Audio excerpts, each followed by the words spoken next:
Paano kung ikaw ang pinakamaling pagkakamali para sa isang tao na mahalaga sa'yo? Paano kung ikaw na dapat ay pinapahalagahan niya ay siya namang isinusuka niya? Ano ang gagawin mo kung imbis na yakapin ka ng mahigpit ay pinagtatabuyan ka palayo? Ano ang gagawin mo kung imbis na busugin ka ng pagmamahal at pag-aaruga ay pagkakaitan ka ng oportunidad at nanakawan ka pa ng pagkakataon? Hanggang kailan aasa? Hanggang kailan kakapit? Hanggang kailan magmamakaawa?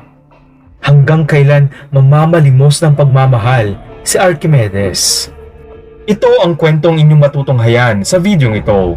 Pero bago ang lahat, don't forget to hit the subscribe button, pati na rin ang notification bell para lagi kayong updated sa mga bago pa nating pasabog na mga video sa mga susunod na araw mga parikoy.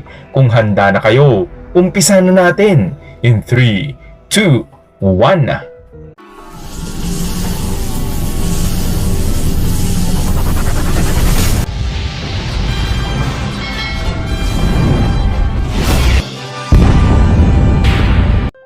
Bagamat mag-isang itinaguyod ng kanyang ina si Archimedes, ay lumaki naman itong mabait, matalino, masunurin, masipag at puno ng pangarap. Sa kabila ng pangungulila sa ama, ay hindi ito naging dahilan upang mapanghinaan siya ng loob sa kanyang pag-aaral. Nagtapos bilang first honor sa elementarya si Archimedes at naging achiever din ito sa mga sinalihan niyang patimpalak sa larangan ng patalinuhan sa kanilang lugar. Hanggang dumating ang isang oportunidad kay Archimedes noong nasa second year high school na siya na maaring magbago sa kanyang buhay at magbibigay sa kanya ng malaking hakbang sa pag-abot ng pangarap niyang maliwanag na kinabukasan. Congrats anak! Champion ka na naman! Ang galing mo talaga! Bukod sa gwapo ka na, ay napakatalino mo pa. Ikaw talaga ang pinakamagandang regalo sa akin ng Panginoon. Basta anak, palagi mong tatandaan na mahal ka ni nanay ha. Proud na proud ako sa iyo anak. Maluha-luha sa tuwang wika ni Nanay Terry. Salamat po Nay. Siyempre, mana po ako sa inyo eh. Nay, paano po ba yan? Matutupad na yung pangarap ko na makapag-aral sa Science High School. Excited na po ako, Nay. Masayang tugon ni Archimedes. Anong Science High School? Una sa lahat, Archimedes, napakamahal ng tuition doon. Alam mo naman anak na hindi ko kaya yan. Pangalawa, kahit sa public school ka mag-aral, kung magaling ka, magaling ka. Wala yan sa eskwelahan anak. Nasa talino at pagpupursige mo yan. Pangatlo, huwag na huwag kang tatapak sa eskwelahan na yun. Di ba? Nag-usap na tayo? Akala ko ba maliwanag na sa'yo ang lahat? Matalino ka Archimedes. Alam kong naiintindahan mo ang lahat. Tsaka, ang layo ng eskwelahan na yan. Okay na tayo dito sa probinsya. Tahimik at kalmado ang buhay natin. Alam mo ang ibig kong sabihin, Archimedes ha? Gulat na wika ni Nanay Terry na medyo tumaas ang boses sa oras na iyon. Oh, Nay naman. Ayan ka na naman. Kalma. Relax ka lang, Nay. Ang nanay ko talaga. Ang taas na naman ng reaksyon at emosyon. Nay, hindi mo ba narinig kanina? Kasama sa premyo ko bilang tagisan ng talino, overall champion, ang full scholarship doon sa Science High School. Nay naman, alam kong doon nag-aaral yung anak ni Papa. Alam kong bawal akong magpakilala sa pamilya ni Papa. Pero, kagaya nga ng sabi mo Nay, matalino ako kaya alam kong ilugar ang sarili ko. Tsaka, di ba nga Nay? Palagi kong sinasabi sa'yo na hinding-hindi ko ipagsisiksikan ang sarili ko sa taong ayaw sa akin. Ikaw lang, Nay, sapat na para sa akin. Pero Nay, sayang naman yung premyo ko kung hindi ko gagamitin. Nay, isipin mo, yung pangarap ng marami na eskwelahan, ibinigay na sa akin oh. Nasa harap ko na, Nay. Sino ba naman ako para tumanggi? Nay, sayang yung pagkakataon. Sabi nga nila, ang oportunidad, hindi mo alam kung kailan kakatok. Kaya pag dumating ito sa'yo, huwag mong sayangin. Grab it, claim it, and utilize it. Ganun yun, Nay. Nakangiting wika ni Archimedes. Nako, ayan ka na naman sa mga words of wisdom mo. Ikaw, Archimedes, ha? Huwag mo akong dinadaan-daan dyan sa mga galawan mong yan.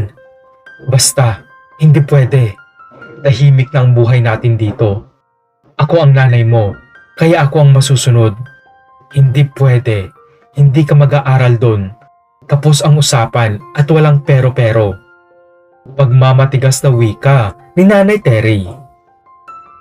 Hindi po ako lalapit sa anak ni Papa. Hindi ko po ikikwento kahit kanino ang tungkol sa ama ko. Mula ngayon, hindi ko na babanggitin ang tungkol sa kanya. Tsaka Nay, paano naman po nila malalaman kung sino ang tatay ko? Apelyido mo naman ang gamit ko. Nay, magtiwala po kayo sa akin. Buong buhay ko, ikaw lang at ako.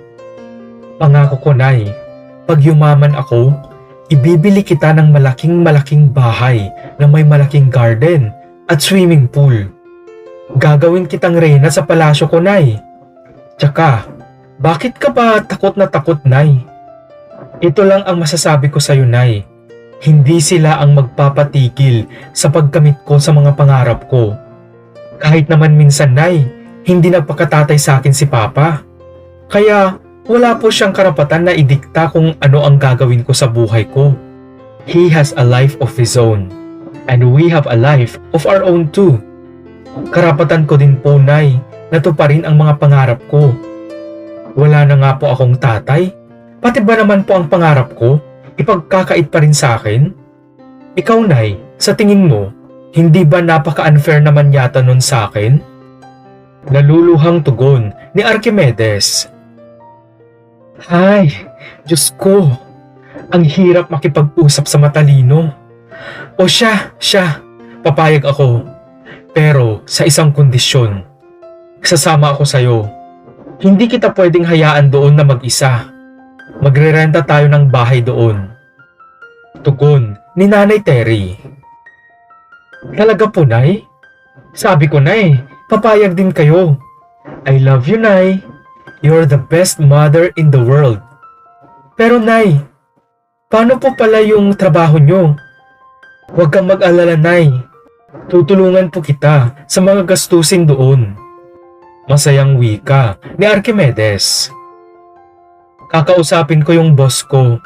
Magpapalipat ako doon sa branch nila doon. Tingin ko, papayag yun. Tsaka, hahanap din ako ng ekstrang trabaho doon. Kasi mahal ang renta ng bahay doon, pati mga bilihin. Basta anak, galingan mo lang at mag-focus ka sa pag-aaral. Ako ang bahala sa'yo.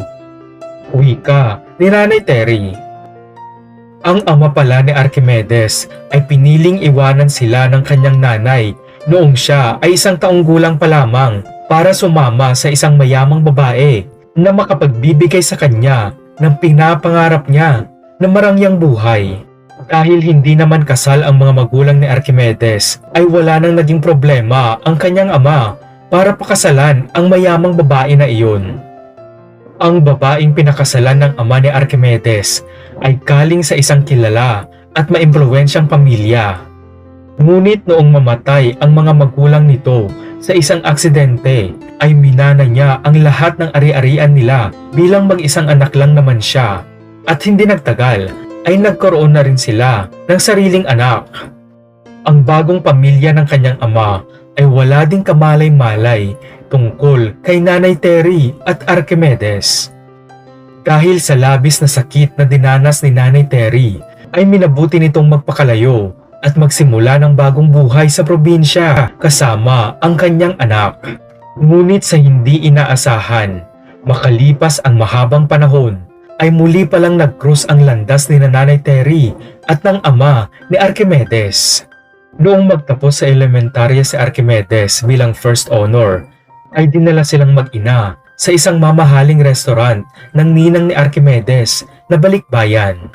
At sa panahong iyon ay wala silang kamalay-malay na nandun din pala ang ama ng binata para sa isang business meeting. Noong aksidente silang nagkabanggaan, ay agad na tinanong kay Nanay Terry ng ama ni Archimedes kung siya na ba ang anak nila. At noong sinabi nga ni Nanay Terry na siya na ang iniwan niyang anak at graduate ito na first honor, ay imbis na matuwa ito at yakapin sana si Archimedes, ay bigla niyang hinila si Nanay Terry para bantaan na wag na silang magpapakitang muli kahit kailan.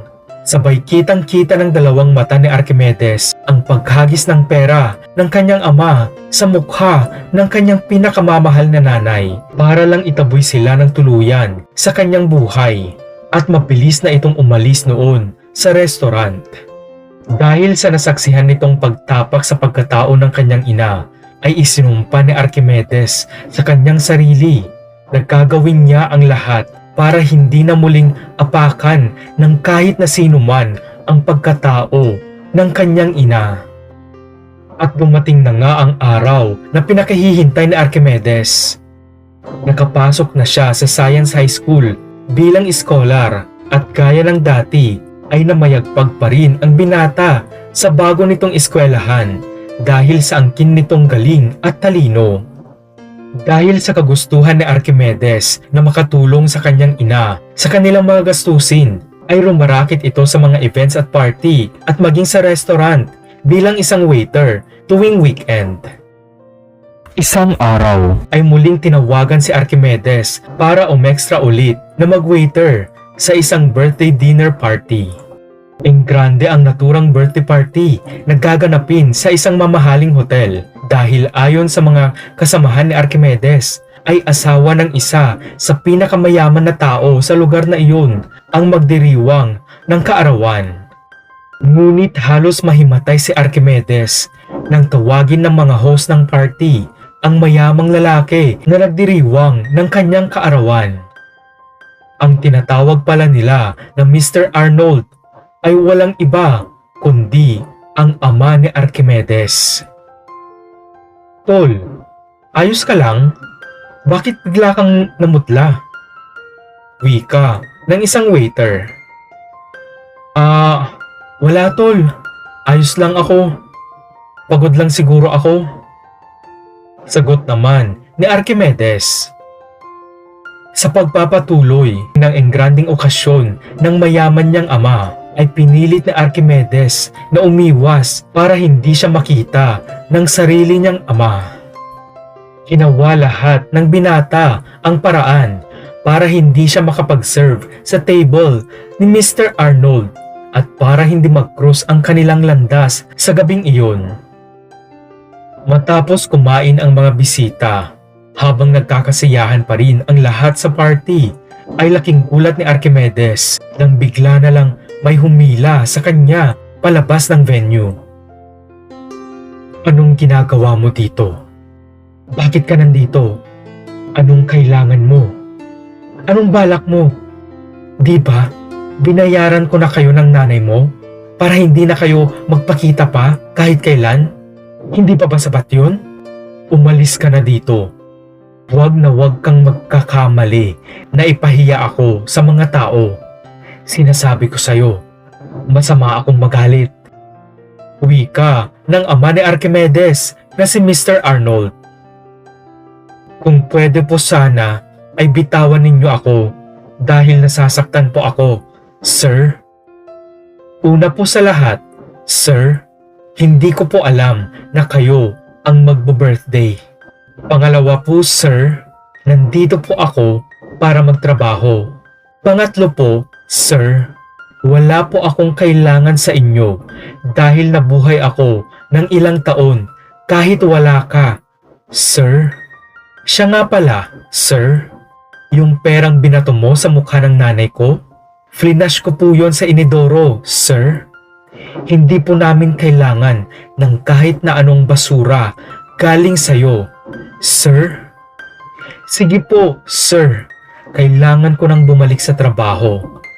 Huwag po kayong mag-alala dahil kahit kailan ay hinding-hindi ko gugustuhin magkaroon ng ama na kagaya ninyo, sir. Umiiyak na wika ni Archimedes. Honey, what's going on here? Do you know this waiter? Why he is crying? By the way, hinahanap ka na ng mga visitors natin sa loob. Nagtatakang wika ni Madam Victoria, ang mayamang na pangasawa ng ama ni Archimedes. It's nothing, honey. Actually, pinagalitan ko siya, kaya siya umiiyak. Nakita ko kasi siya na nagbubulsa ng pagkain. Balahurang waiter. Palusot naman ni Mr. Arnold. What? My gosh, patay gutom ka. Don't worry, honey. I'm going to handle this. I will tell the manager about sa ginawa ng hampas lupang waiter na to. Tara na sa loob. Relax, honey. Fix yourself. It's your birthday. Smile ka na. Wika ni Madam Victoria. Pagkabalik ni Archimedes sa venue, ay nagpaalam ito sa boss nila na mauna nang umuwi at nagdahilan na lang siya na masama ang pakiramdam para payagan siya nito. Ngunit imbis na payagan siyang umuwi mag-isa, ay pinili siyang pakainin ng boss at mga kasama niya dahil naisip nila na baka nalipasan na ng gutom sa Archimedes kaya sumama ang pakiramdam niya. Habang kumakain sila, ay napagkatuwaan naman ng kasamahan niya si Archimedes dahil sa kanilang napansin sa binata. Mga tol, alam nyo, kanina ko pa tinitignan si Mr. Arnold kasi may kamukha siya na hindi ko malaman kung sino. Putya mga tol, ngayong kaharap ko si Archie, siya pala ang kamukha ni Mr. Arnold. Para silang mag-ama oh. Siguro, noong kabataan niya, ganyan din ang mukha niya kay Archie. Wika ng isang waiter. Oo nga eh, akala ko, ako lang ang nakapansin.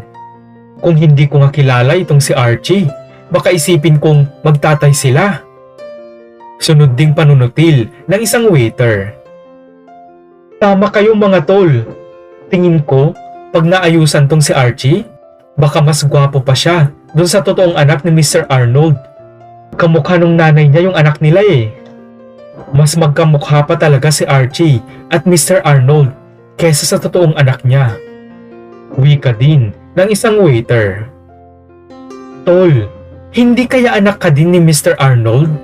Baka mayaman ka pala tol. Sunod namang wika ng isa pang waiter, sabay nagtawanan na silang lahat. Alam nyo mga tol, malabong mangyari yan. Dahil bata pa lang ako, patay na yung tatay ko. Tsaka ang layo namang maging tatay ko yan. Tignan nyo nga, asta pa lang niya, mata pobre na. Palibhasa, may pera sila. Kaya akala mo, pag-aari nila ang mga tao sa paligid nila. Gigil na wika ni Archimedes. Grabe, ang lalim nun ah. Hugot pa mortol. Tumatawang panunugso ng isa pang waiter. Pag-uwi ni Archimedes sa inuupahan nilang maliit na bahay ni Nanay Terry, ay minabuti na lang ng binata na huwag nang ikwento pa sa kanyang ina ang nangyari para hindi na ito makadagdag pa sa bigat na nararamdaman nito.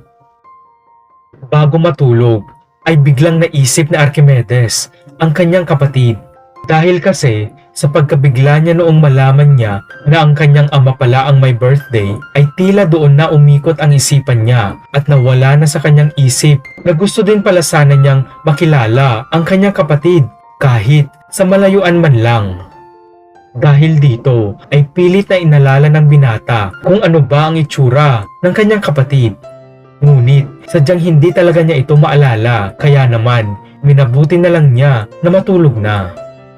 Sa kabila ng mabigat na dinadala ng kanyang dibdib ay nagpatuloy pa rin ang buhay para sa kanilang mag-ina. Hindi tumigil si Archimedes sa pagtanggap ng mga raket para makatulong sa gastusin nila ni Nanay Terry. Maging ang pag-tutor sa mga estudyante sa kanilang eskwelahan ay pinasok na rin niya. Naging matunog ang pangalan ni Archimedes sa mayayamang pamilya sa eskwelahan nila dahil ang mga rich kid na dating hirap na makakuha ng matataas na grades magmula noong i-tutor sila ng matalinong binata ay talaga namang nagkaroon sila ng napakalaking improvement sa kanilang klase. Excuse me, ikaw si Archimedes, di ba? I'm Carlson. Grabe dude, sinabi na ng tropa ko yung secret niya kung bakit ang tataas na ng mga grades niya. And it's you. Ikaw pala ang dahilan kaya ang galing na niya. Masayang wika ng isa sa pinakamayamang estudyante sa eskwelahang iyon, si Carlson. Thanks sa compliments. By the way, sino nga pala yung tropa mo and anong year ka na? Wika ni Archimedes. Si Andrew, best friend ko siya. Second year, section 2. Ikaw dude, third year student. Pero sabi ni Andrew, parang mas magaling ka pa daw kaysa sa mga teachers dito. Having said that, gusto ko ding magpa-tutor sa'yo. I was asking kasi my parents a gift for my birthday eh. Trip to Europe sa Christmas break. Pero may kondisyon sila before giving that gift. I need to make sure na makapunta ako sa section 1 next school year. Kaya I need your help dude. Wika ni Carlson. Okay, sure. Yung rate ko ay per hour. Let me know kung anong subjects ang ipapaturo mo sa akin. Yung rate ko mas mataas ng konti kesa sa ibang mga student tutors because I offer not just quality but excellence. If you agree, then it's a deal. Formal na wika ni Archimedes. Grabe dude, ngayon pa lang napapabilib mo na ako. Tama nga ang sabi ni Andrew. Actually, before I approached you, nakwento na yan lahat ni Andrew. Kaya nga ikaw ang napili kong tutor eh. Regarding sa rate mo, money is not a problem, dude. My parents will give you a bonus, for sure, kapag nagustuhan nila ang result ng grades ko. If you want, ipapasundo na lang kita sa driver namin para hindi na hassle sa'yo going to our house. Give me your address, dude. Tugon muli ni Carlson. No need. Sanay akong mag-commute. Ibigay mo na lang ang address nyo and number mo. Ako na ang bahalang pumunta sa inyo. Wika ni Archimedes. Yeah, oo nga. Alam mo na kung paano pumunta dun. Kasi same village kami ni Andrew. Here is my number. Call me pag malapit ka na. Text me para masend ko sa'yo yung house number. Ayos. See you this weekend, dude. Masayang wika ni Carlson. Pagsapit ng weekend ay nagpunta na si Archimedes sa bahay ni na Carlson. At habang naghihintay sa labas ng gate si Archimedes ay hindi nito maitago ang pagkamangha dahil doble ang laki ng bahay at bakuran ni na Carlson kumpara kina Andrew. Grabe, ang yaman pala ni na Carlson. Ang sarap siguro ng buhay niya. Lahat ng gusto niya, meron siya. Trip to Europe para sa Christmas. Shit, ang lawak pa ng garden nila. Ang laki ng swimming pool. Ang swerte niya. Nasa kanya na ang lahat. Naluluhang wika ni Archimedes sa kanyang sarili habang pasimple siyang sumisilip sa gate ni na Carlson. Hindi nagtagal ay pinapasok na siya ng kasambahay ni na Carlson at tumiretso na sila sa study room ng mayamang binata. Makalipas ang ilang oras ay tinawag ng katulong si Carlson. Sir Carlson, dumating na po ang mommy at daddy nyo. Sabi po nila ay bumaba ka na daw po at sabay-sabay daw po kayong mananghalian. Wika ng kasambahay. Nice! Alam mo dude, kakagaling ni na mom and dad sa business trip nila sa ibang bansa. Sakto, ipapakilala kita dude. Sigurado, magugustuhan ka nila. Sabi ko kasi na sobrang galing mo. By the way, kung wala kang lakad after mo ako i-tutor, sama ka sa amin ni Andrew. Gigimik kami.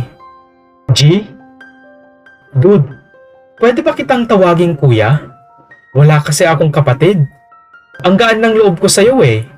Ang dali kong naging komportable sa'yo. Wika ni Carlson. Kuya? Pwede naman. Pero dapat, habang nagle-lesson tayo, walang kuya-kuya ha. Dapat, focus lang sa lesson. Seryoso dapat. Ang daldal mo kasi eh.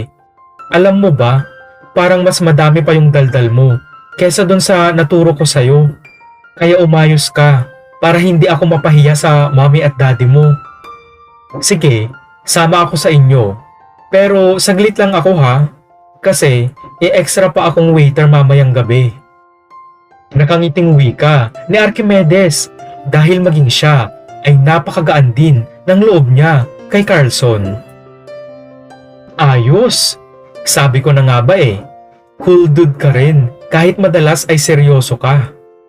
Oh, wala nang bawian na. Kuya na kita magmula ngayon. Talaga ba? Nag-waiter ka pa sa gabi? Ang dami mo namang racket, kuya. Ang sipag mo ha. Alam mo, ikaw na ang bagong idol ko. Tuwang-tuwang wika ni Carlson. Alam mo kasi, hindi ako kagaya ninyo na mayaman. Lahat ng gusto at kailangan nyo ay nandyan lang sa harap nyo. Sa aming mahihirap, kailangang paghirapan ang lahat. Scholar ako, kaya nakapasok ako sa eskwelahan nyo. Kasama yun sa premyo ko noong nanalo ako sa contest. Teka, CR lang ako saglit.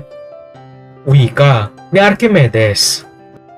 Habang nasa CR si Archimedes ay pumasok na sa study room ang mga mayamang magulang ni Carlson dahil nainip na sila kakaantay sa kanilang uniko iho at masayang ibinida na ni Carlson ang bago niyang tutor sa kanyang mga magulang. Paglabas ni Archimedes sa CR ay biglang tumigil ang kanyang mundo at tila nanigas ang kanyang buong katawan. Kuya, okay ka lang? Mommy, Daddy, siya yung sinasabi kong tutor ko. Guess what? Scholar pala siya sa school namin. Ang galing no? Kuya, sila ang parents ko. Kanina pala, habang nasa CR ka, kinuwento na kita sa kanila. Masayang wika ni Carlson. Kuya? Tinawag mo siyang kuya? Gulat at nagtatakang wika ng daddy ni Carlson. Wait, parang familiar siya. Right, honey? Siya yung waiter na pinagalitan mo noong birthday mo, di ba? Yung nagnakaw ng pagkain? Right? Wika ng ina ni Carlson. Tinawag ko lang po siyang kuya kasi wala naman akong kapatid. Wala din siyang kapatid. So, I suggested na we both treat each other na lang as brothers. Alam nyo ba, mommy, daddy? Patay na kasi ang father ni Kuya Archie. Kaya tinutulungan niya ang mother niya to earn money by doing tutorials. Oh, really? Isa po siya sa waiter noong birthday party ni dad? Shucks! I should have known earlier. Right. Kasi nga, nag-extra din daw siyang waiter. Grabe. I salute him for that. Wika ni Carlson. Aalis na pala ako, Carlson. May emergency kasi. Sige po, alis na ako. Nice meeting you po. Nagmamadaling wika ni Archimedes. Sige kuya, ingat. Teka, yung sahod mo pala. Wait lang. Sigaw ni Carlson habang hinahabol si Archimedes. Carlson, stop! Stay here. Ako na ang magbibigay ng sahod niya. Honey, mauna na kayo sa dining room ng anak natin. Doon nyo na ako antayin.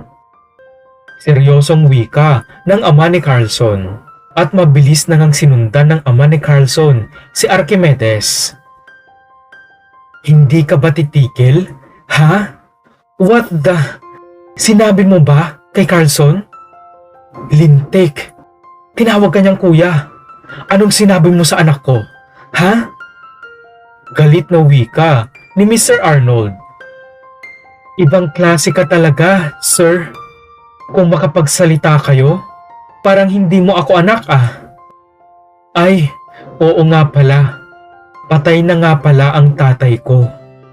Huwag po kayong mag-alala. Hindi ko sinabing kapatid ko ang anak mo. Kasi, unang-una, sir, hindi ko naman alam na ikaw pala ang ama ni Carlson. Humingi ng tulong ang anak mo sa akin para tumaas ang grade niya, sir. Kaya, tinulungan ko siya. Kung alam ko lang na ikaw pala ang ama niya, hindi ako papayag na pumunta dito. Naluluhang wika ni Archimedes. Ito ang pera. Sapat na yan para tumigil na kayo ng nanay mo. Layuan niyo kami ng pamilya ko. Alam ko namang pera at kayamanan ko ang habol niyo. Take this, 20,000 yan.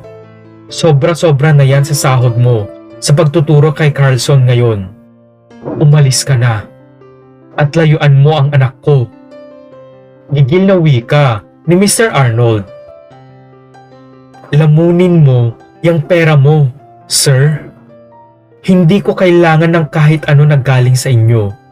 Tandaan mo ang araw na ito. Hindi lang kita tatapatan. Sisiguraduhin kong lalampasan kita, Mr. Arnold. Sana, hindi na lang kita naging ama. Umiiyak na wika ni Archimedes at tuluyan na siyang umalis sa lugar na iyon. Dad, ba't ang tagal mo? Nabigay mo ba yung sahod ni Kuya Archie? Wika ni Carlson.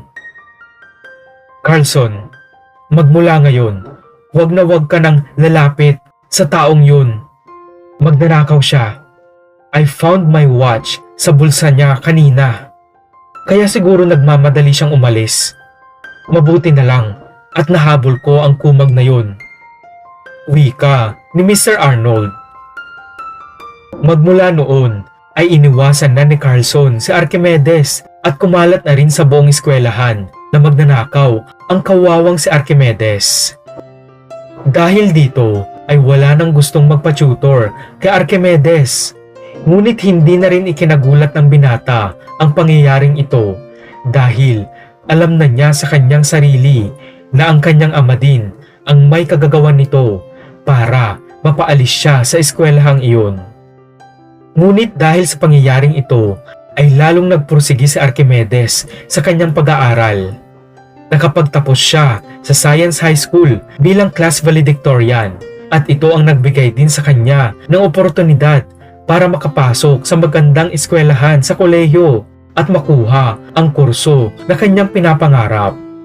At hindi nga nabigo si Nanay Terry sa kanyang napakabuting anak dahil nagtapos sa kolehiyo si Archimedes bilang summa cum laude kasabay ng napakaraming mga awards at medalya na kanyang natanggap sa araw ng kanyang graduation bilang pagkilala sa mga achievements at mga parangal na naibigay niya para sa kanilang universidad.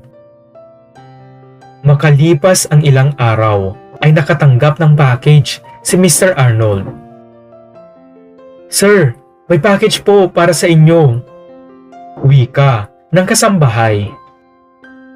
Pagkabukas ni Mr. Arnold sa package, nanigas ang kanyang buong katawan at halos lumuwa ang kanyang mga mata dahil sa kanyang nakita.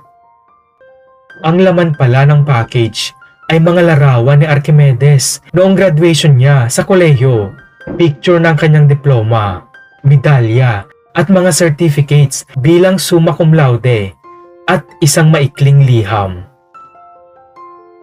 Habang binabasa ni Mr. Arnold ang liham, ay bigla itong nanghina at napaupo sa sahig. Mabuti na lang at patay na ang ama ko.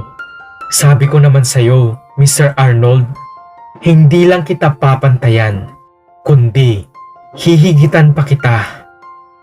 Umpisa pa lang to, sir. Wika ni Archimedes sa kanyang liham sa kanyang ama. Salamat muli mga pare koy. Kung nagustuhan nyo ang video ito, ay wag na kayong mahiya na magbigay ng isang like. At kung bago ka lang sa aking channel, don't forget to hit the subscribe button, pati na rin ang notification bell para lagi kayong updated sa mga bago pa nating pasabog na mga video sa mga susunod na araw mga pare koy. Hanggang sa muli, salamat!